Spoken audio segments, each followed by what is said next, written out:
Hello guys, I am Dr. Abdul Shafi Khan and you are watching my channel Dr. Abdul Shafi Khan Sir English channel where you learn spoken English and grammar and different type of topics here. And today's topic is very important. आज का topic हमारा बहुत ही ज़्यादा महत्वपूर्ण है, बहुत short video होने वाला है और अगर आप इस वीडियो में नए हैं तो आपसे रिक्वेस्ट है कि इसको सबसे पहले सब्सक्राइब कर दें और आखिर तक ये वीडियो देखें, क्योंकि आज भ्रम, संशय, डाउट्स जो भी है आपके जहन में सिंस और फॉर को यूज़ करने के लिए वो आज टोटली आपका रिमूव होने वाला है और इसके बाद आपको लाइफ में कभी भी सिंस या फॉर के यूज़ करने में कोई प्रॉब्लम, कोई दिक्कत, कोई समस्या नहीं होगी, कोई भ्रम नहीं होगा, कोई शंका नहीं होगी, कोई संशय नहीं रहने वाला है। तो बहुत गौर से और ध्यान से देखिएगा। सिर्फ ये दो सेंटेंसेस के ज़रिए मैं आपको समझा देना चाहता हूँ कि आप इसको किस तरह से बहुत अच्छी तरीके से आप इसको यूज़ कर सकते हैं अपने सेंटेंसेस में, और उसके बाद मैं डिटेल भी आपको दूंगा जहाँ पर आपके अंदर कन्फ्यूज़न की स्थिति एकदम रिमूव हो जाएगी, हमेशा के लिए डिसअपेयर हो जाएगी। तो दो सेंटेंसेस पर हम नज़र डालते हैं।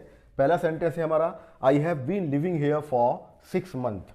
मैं यहाँ पर 6 महीने से रह रहा हूँ। यहाँ पर हमने ये 6 महीने की अवधि बताई गई है, यानी दौरान बताया गया है। इसमें ड्यूरेशन है, अंग्रेजी में इसको हम ड्यूरेशन कहते हैं, हिंदी में हम इसको अवधि कहते हैं कि मैं यहाँ 6 महीने से रह रहा हूँ। ये 6 महीने की अवधि बताई गई है। दूसरा सेंटेंस देखिए, इसमें क्या हो रहा है। इसमें हो रहा है, I have been living here since July 2022। For an example, यहाँ हम ये समझें कि अगर मैं बात कर रहा हूँ आपसे जुलाई 2022 और अभी मान लीजिए चल रहा है दिसंबर 2022, तो अगर हम जुलाई से दिसंबर का टाइम पीरियड अगर हम काउंट करें तो 6 महीने होता है, और हमने 6 महीने के दौरान एक अवधि में हमने फॉर का यूज़ किया हुआ है और दूसरी अवधि में हमने सिंस का यूज़ किया है। तो देखें कि इसमें फ़र्क क्या है, क्या वजह है कि हमने एक जगह पर फॉर का यूज़ किया है और एक जगह सिंस का यूज़ किया है। बस यही हमारे समझने वाला पॉइंट है, और अगर हम इसको आज समझ लिया हमने और इसको हमेशा के लिए लर्न कर लिया तो फिर हमसे सिंस और फॉर के यूज़ करने में हमसे कभी भी गलती नहीं होगी। एंड आप चाहे कितनी ही स्पोकन इंग्लिश में सेंटेंसेस का फॉर्मेशन करते चले जाएं तो आपसे सिंस और फॉर का भ्रम हमेशा के लिए आज मिटने वाला है। तो चलिए देखते हैं कि ये सेंटेंस में किस तरह से हुआ फॉर और सिंस का use. I have been living here for 6 month. मैं यहाँ 6 महीने से रह रहा हूँ। And I have been living here since July 2022। तो यहाँ हमने फॉर का यूज़ किया और यहाँ हमने सिंस का यूज़ किया। तो यहाँ पे दोनों यूज़ करने में हमारा ये हुआ कि हमने फॉर का यूज़ जब किया है तो सिर्फ अवधि बताई है, यहाँ हमने कोई टाइम पॉइंट नहीं बताया है, और यहाँ हमने जुलाई का एक टाइम पॉइंट बताया हुआ है। तो जब हम किसी समय के पॉइंट को बताते हैं, स्टार्टिंग टाइम को बताते हैं, शुरुआत के समय को बताते हैं, तो हमेशा वहाँ सिंस का प्रयोग होता है। और जहाँ केवल अवधि बताई जाती है गणना के रूप में, 4 घंटे, 6 घंटे, 2 घंटे, 10 दिन, 2 महीने, 12 साल, 4 महीने, जो भी आपका अवधि है, जो भी आपका टाइम पीरियड है, जो भी आपका ड्यूरेशन है, अगर आप उसमें सिर्फ उनको बता रहे हैं कि 2 महीने हुए, 4 महीने, 6 महीने, 8 साल, 10 साल, 12 साल, 2 घंटे, इनमें सब में आपको फॉर लगाना है।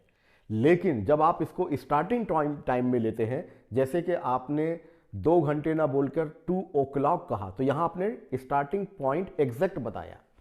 तो जब आप एग्जैक्ट बता रहे हैं टाइम 2 o'clock, 3 o'clock, या फिर आप मंडे, ट्यूसडे, संडे, मंडे, जो भी आपका दिन है वो बता रहे हैं, या नेम ऑफ मंथ बता रहे हैं, जुलाई, अगस्त, सितंबर, अक्टूबर और नवंबर और दिसंबर बता रहे हैं, तो ये टाइम पीरियड का स्टार्टिंग टाइम अगर आप एक्यूरेट बता रहे हैं, एग्जैक्ट बता रहे हैं, तो आपको वहाँ सिंस का यूज़ करना होगा।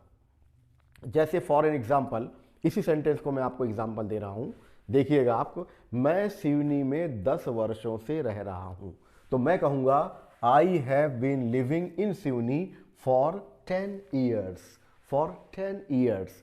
लेकिन मान लीजिए अभी 2022 चल रहा है और 10 सालों की बात हुई, तो अगर मैं ये कहूँ कि I have been living in Seoni since 2012, 2012, 2012 से मैं अगर रह रहा हूँ। समय का देखिए अवधि वही हो रही है, ड्यूरेशन वही हो रहा है, केवल लिखने में ये हो रहा है कि जब हम एकदम स्टार्टिंग पॉइंट देते हैं तो हमें सिंस का यूज़ करना होता है, और जब केवल हम अवधि देते हैं तो हमें फॉर का यूज़ करना होता है। मुझे लगता है कि ये डाउट आपका हमेशा क्लियर हो गया होगा। मैं एक पॉइंट और आपको बोर्ड में लिखता हूं और फिर आपकी पूरी शंका का समाधान यहां पर सिंस या फॉर के लिए हो जाने वाला है। तो गौर से देखिएगा, ध्यान से देखिएगा। ये मैंने आपको लिखा यहां पर पॉइंट, एक जगह मैंने बनाया आपको फॉर का यूज कि भाई फॉर का यूज आप कब करेंगे, दूसरी जगह मैं लिखता हूं आपको सिंस का यूज कि हम सिंस का यूज कब करेंगे। देखिए मान लीजिए मैंने आपसे कहा कि 4 घंटे, तो अगर मैं कह रहा हूं कि 4 घंटे तो ये हो गया 4 आवर्स, तो आपको लगाना होगा फॉर 4 आवर्स, 5 आवर्स, 6 आवर्स, जो भी घंटे हैं जितने भी, आप वहां पर फॉर का यूज करेंगे। मैंने यहां पर स्टार्टिंग टाइम नहीं बताया। देखिए आप ध्यान दीजिएगा, ये सिंस का इस्तेमाल हमेशा स्टार्टिंग टाइम जो एग्जैक्ट होता है उसके साथ होता है। अगर मैं यहां बोलूं कि 4 o'clock, अगर मैं यहां लिखूं 4 o'clock लिख दिया मैंने यहां पर, या मैंने यहां पर 6 o'clock लिखा, 6 o'clock, तो देखिए क्योंकि ये 6 एक्यूरेट टाइम है, स्टार्टिंग टाइम, तो हमेशा सिंस का यूज करेंगे आप। और अगर आपको केवल एक ड्यूरेशन अवधि बताई जा रही है जिसमें स्टार्टिंग टाइम आपका नहीं है, यानी किसी एग्जैक्ट पॉइंट की तरफ ये इशारा नहीं कर रहा है समय का, या किसी वर्ष का, या महीने का, या घंटों का, या मिनट्स का, तो आपको वहां पर फॉर का यूज करना है। जैसे मान लीजिए ये देखिए आप, मैंने यहां पे लिखा, जैसे मैं यहां पे लिखूंगा 4 मंथ, अब यहां पे लिख दिया मैंने आपको, देखिए 4 मंथ यानी 4 महीने, तो फॉर का यूज होगा।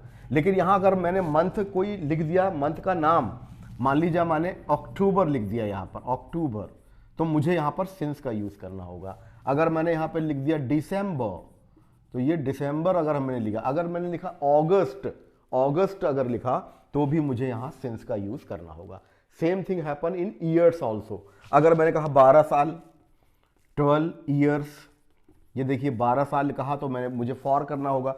अगर इस 12 साल को मैंने इस तरह से काउंट किया कि मैंने एग्जैक्ट ईयर बता दिया कि भाई कि मैं किस ईयर की बात कर रहा हूं, मैं 12 की बात कर रहा हूं, या 13 की बात कर रहा हूं, या 11 की बात कर रहा हूं, तो मुझे वहां पर लगाना होगा सिंस। तो जब एक्यूरेट टाइम दिया रहेगा, स्टार्टिंग टाइम दिया रहेगा, तो आपको सिंस लगाना है। और जब केवल आपको अवधि या दौरान या ड्यूरेशन बताना है जहां पर आपने उसका उल्लेख नहीं किया, यानी एग्जैक्ट पॉइंट का आपने उल्लेख नहीं किया है, तो आपको फॉर का यूज करना है। जैसे मैं 2 बजे से अध्ययन कर रहा हूं, आई हैव बीन स्टडीइंग 2 बजे। यहां ध्यान दीजिएगा, मैंने आपको स्टार्टिंग टाइम बता दिया है 2 बजे। I have been studying since 2 o'clock। और अगर मैं कहूं कि मैं 4 घंटे से पढ़ रहा हूं, आई हैव बीन स्टडीइंग 4 घंटे से, फॉर 4 आवर्स, 4 घंटे से पढ़ रहा हूं। वह 2 दिनों से अंग्रेजी सीख रहा है, तो he has been learning for 2 days। लेकिन अगर मैं दिन का नाम बता दूं, he has been learning English since Monday, अब यहां मैंने मंडे का एक्यूरेट टाइम बताया है। तो जब कभी भी, बहुत ही इजी है, सिंस या फॉर का कोई कंफ्यूजन नहीं होगा आपको।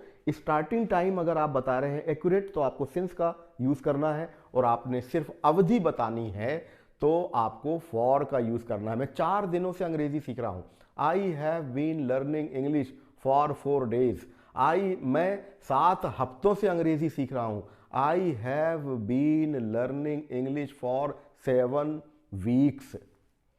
लेकिन अगर मैं यहां पर नेम ऑफ मंथ बता दूं, जनवरी बता दूं, फरवरी बता दूं, मार्च, अप्रैल, मई, जून, जुलाई, अगस्त, किसी भी मंथ का नाम ले दूं, तो मुझे वहां सिंस का यूज करना होगा।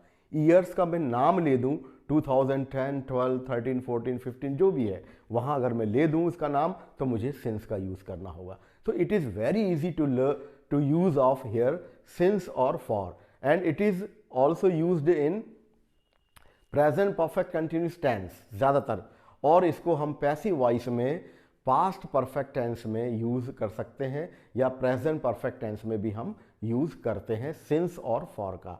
तो किसी भी टेंस में कहीं भी यूज़ हो, हमें मतलब है कि सिंस का यूज़ हम कब करते हैं और फॉर का यूज़ कब कब करते हैं।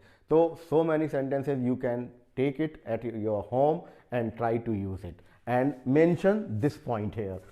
एक्यूरेट टाइम और स्टार्टिंग टाइम, बिगिनिंग टाइम जो दिया हुआ है उसका नाम दिया हुआ है, तो you will use here since, और अगर आप ड्यूरेशन दे रहे हैं then you will use here for. तो मुझे लगता है कि आपको कोई डाउट इसमें नहीं होगा।